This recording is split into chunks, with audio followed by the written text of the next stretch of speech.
ये जो पूरा फ्रेमवर्क हमारे सामने आपने रखा वर्ल्ड ऑर्डर का, वर्ल्ड ऑर्डर से उभरने वाला लॉजिक का, जिसकी एक जियोपॉलिटिक्स और पॉलिटिकल इकोनॉमी है, उसकी एक इंफॉर्मेशनल नॉलेज एसिमेट्रिकल वॉरफेयर है। उस वॉरफेयर का मीडिया और बॉलीवुड, हॉलीवुड इस तरह की इंडस्ट्रीज पार्ट हैं और उससे एक तरीके की रियलिटी प्रोड्यूस होती है।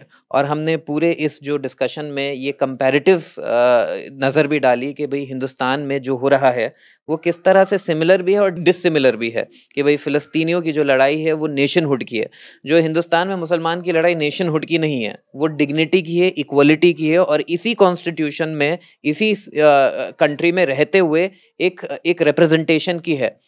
तो आपसे वो डिस्कशन जो शुरू में हुआ कि मैंने आपको इस तरह इंट्रोड्यूस करवाया कि मेरी मेमोरी आपसे इस तरह जुड़ी हुई है कि शर्जील इमाम जब जेल में डाले गए और बाकी लोगों को जब जेल में डाला गया, तो हम उनको एक स्टूडेंट पर्सपेक्टिव से देखते थे, एक आम बच्चे जो प्रोटेस्ट कर रहे थे एक ऐसे लॉ के खिलाफ जो लॉ पोटेंशियल रखता था सब्जुगेशन का, सेकेंडरी क्लास सिटीजन बनने का। और हमने जब ये देखा कि उन लोगों को जेलों में डाल दिया गया, तो एक रियलिटी कंस्ट्रक्ट हुई, जो आप जिस तरफ इशारा कर रहे हैं कि उससे एक ओवरऑल जो कम्युनिटी है, ओवरऑल जो सोसाइटी है, वो अपने आप को मार्जिनलाइज्ड महसूस किया। और आगे अब जो लॉज आ रहे हैं वो सिमिलर प्रोटेस्ट नहीं हो रहे हैं। तो आपका इस पे क्या व्यू है कि किस तरह से जो इंडिया में मुसलमानों के साथ हो रहा है, अपनी स्पेशलाइजेशन और पर्टिकुलैरिटी को मेंटेन करते हुए, वो किस तरह की मुस्लिम सोसाइटी प्रोड्यूस हो रही है उसमें, और उसका असर सिर्फ मुस्लिम्स पे नहीं दूसरों पे कैसे पड़ेगा? हाँ हाँ, तो ये भी एक तरह से अ, जुड़ी बात है। देखिए, फिलिस्तीन नेशनहुड की मांग, तो मैंने कहा नेशनहुड की मांग मिनिमम मांग है, मैक्सिमम मांग नहीं। मैक्सिमम मांग तो वो मांग है जो हर इंसान की होती है, जेनेरिक डिग्निटी, ह्यूमन डिग्निटी जो जेनेरिक है।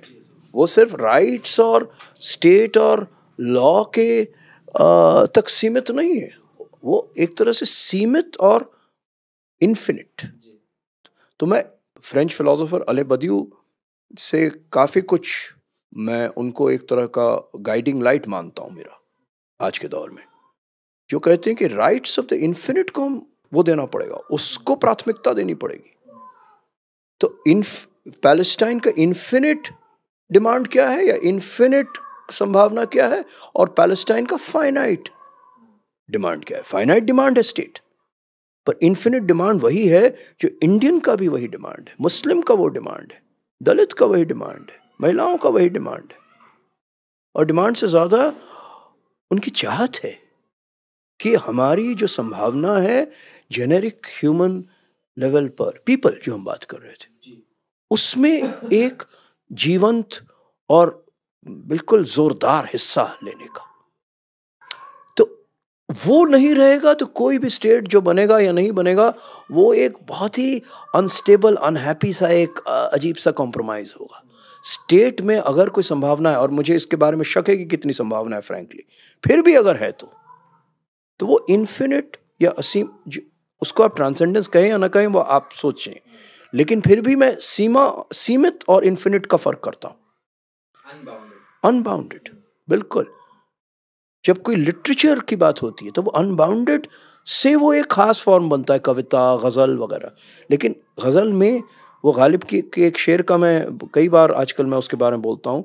छोटा सा शेर है, ये है तो एक सिर्फ प्यार मोहब्बत का शेर कि ए रब वो न समझे हैं न समझेंगे मेरी बात, दे और दिल उनको जुनून दे मुझको ज़बां और।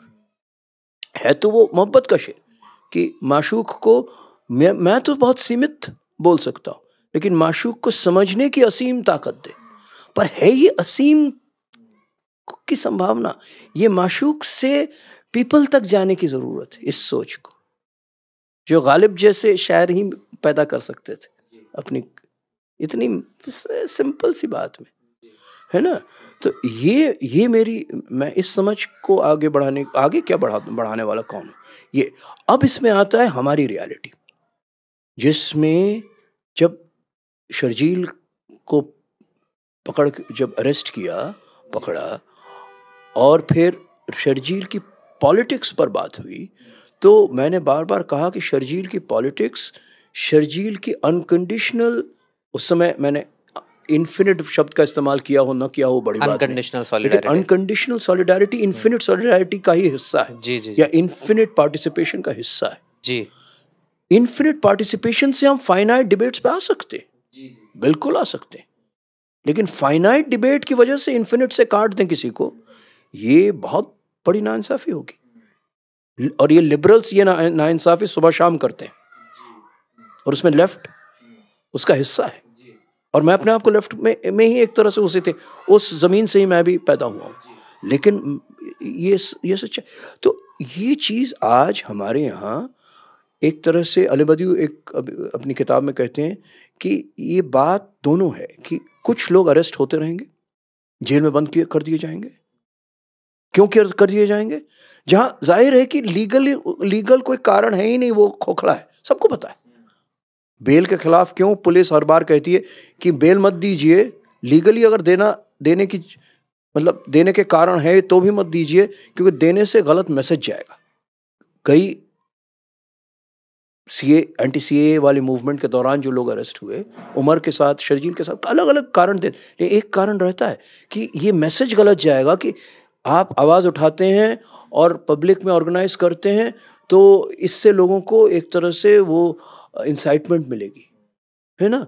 तो ये जो मैसेज देने की बात है, क्या असली मैसेज क्या है? मुझे लगता है असली मैसेज ये है, और यही अली बदियू कहते हैं अपने काम में, असली मैसेज ये है कि जिसको आप जेल में बंद कर दिया, उसको तो आपने, उसके जिस्म को आपने एक ऐसे हालत में डाल दिया कि वहाँ पर तो सीमा ही सीमा है, सीमाओं में बांध दिया, लेकिन जो उससे बाहर वैसे आज़ाद है, पोटेंशियल है जिसका, हाँ, उसको जो आपने आज ज़हनी आ तौर जा रहा है, पे किताब पढ़ रहा है, यूनिवर्सिटी जा रहा है, पढ़ा रहा है, मीडिया में काम कर रहा है, पॉडकास्ट कर रहा है, उसके अंदर एक इस तरह का वो पैदा करो।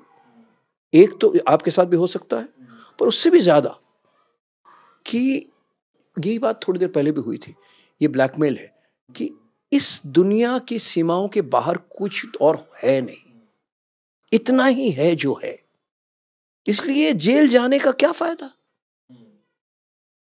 जेल जैसी चीज जो शर्जील की तो जिंदगी 5 साल गुजर गए जी। तो इतना तो कॉमन सेंस से समझ सकते हैं कि वो जिंदगी वो नहीं रही जो 5 साल पहले थी। ये दूसरी बात है कि 10 में से 8 लोग जो जेल से बाहर आते हैं, वो सिर्फ शर्जील, और आएंगे शर्जील आएंगे, बहुत जल्दी आएंगे, उम्मीद है, और उमर आएगा और सब आएंगे। फिलिस्तीन में जिस तरह से 15 साल 20 साल वो बाहर निकल रहे हैं, उसमें से 2 लोग टूट जाते हैं, पर 8 लोग और ताकतवर बन जाते हैं, स्पिरिचुअली, मेंटली, इंटेलेक्चुअली। 2 लोग टूटते हैं जाहिर है, पर वो 2 के टूटने पर भरोसा करके स्टेट चाहती है कि करती रहे वो। तो वो बाहर के लोगों के अंदर क्या, मुझे लगता है जो जेल में नहीं है, उनके अंदर एक जेल पैदा करना चाहती है, और वो जेल क्या है? नाउम्मीदी की जेल। यही दुनिया है, इसमें जेल जाने का क्या मतलब? जेल तक पहुंच गए तो क्या होगा? जेल क्या कर फायदा क्या? हासिल क्या किया? दुनिया अभी भी वैसी ही है जैसी थी। तो दुनिया वैसी ही वाला वो जो फिनिट्यूड है, वो जो सीमाओं में बंधी एक चीज है, उससे जो नाउम्मीद, निराश होने का एक वो पैदा होता है, पूरा एक तरह का अपने अंदर एक सोच से ज्यादा एक थकान पैदा होती है। वो थकान सब में पहले से लाने की कोशिश। तो अली बदियू कहते हैं उस थकान के खिलाफ एक ही तरीका है, वो है इन्फिनिट की असलियत पर वो करना। एक होता है जिसको इंटरनेशनल स्टडीज में कहते हैं रियलिज्म, है ना। अब ट्रंप जो भी है, ट्रंप ही है, तो रियलिज्म है कि ट्रंप के हिसाब से चलो। कल को ट्रंप छोड़कर कोई और आएगा, डेमोक्रेट आएगा, तो भैया जो है डेमोक्रेट है, इंडियन प्राइम मिनिस्टर जो है वही है, तो इसके हिसाब से चलो, ऐसे चलेगा। तो इसको क्या, एक तरह का रियलिज्म। पर एक और होता है, वो भी रियलिटी से बाहर नहीं है, लेकिन रियलिज्म नहीं है, वो है the reality of something that can not be confined to realism, जिसको बदियू कहता है इन्फिनिट। और मैं काफी कुछ इस बात से इत्तेफाक रखता हूं और सीखने की कोशिश करता हूं। मेरे से कितना होता है मुझे नहीं मालूम, गालिब जी ने जैसा कहा था, मेरा बोलना बहुत सीमित है, लेकिन मैं वो दूसरे की असीम संभावनाओं पर मैं एक तरह से वो उम्मीद रखता हूँ कि मुझ में तो नहीं है पर तुम में ज़रूर होगा। तो उस लिहाज से मुझे लगता है स्टेट कोशिश करता है और कर रहा है, और अब और ज़्यादा कर रहा है कि गलत तो हो रहा है, सबको दिख रहा है, लेकिन बोलकर होगा क्या? तो मैंने अभी आईआईटी बॉम्बे में एक ये गालिब वाली जो बात कही मैंने, वहाँ भी एक अलग प्रेजेंटेशन किया था काव्य पर, गज़ल काव्य वगैरह पर।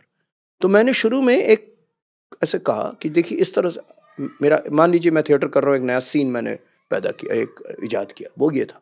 मान लीजिए मैं और मेरी कोई दोस्त है, कॉमरेड है, साथी है, जो दोनों पॉलिटिक्स और साहित्य, आर्ट, पोइट्री, दोनों के प्रति हमारा लगाव है ना, मान कर जाते सालों से। तो मुझसे वो दूसरा कह रहा है कि अब और ये पॉलिटिक्स और ताकत बची नहीं, अब और ताकत बची नहीं, अब ताकत खत्म हो रही है।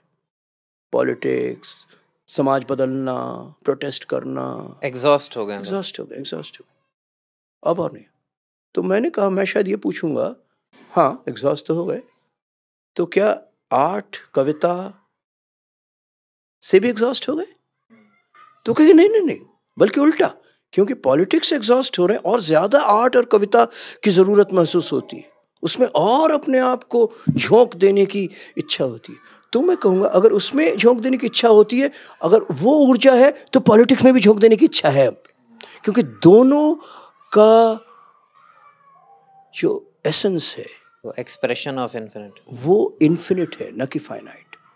लगता है कि पॉलिटिक्स फाइनाइट है और फाइनाइट में स्टेट कंट्रोल करती है और ब्लैकमेल करती है, अल्टीमेटली जेल में डालने की ताकत रखती है, और हम में से कोई जाता है, कोई बाहर रहता है, लेकिन लगता है गेम इतना ही है ना, और गेम अपने हाथ से बाहर निकल गया है, जो धीरे धीरे समाज तब्दील होता चला जाता है। लेकिन फिर कुछ लोग कहते हैं लेकिन कविता तो दूसरी चीज़ है, आर्ट दूसरी चीज़ है, थिएटर दूसरी चीज़ है।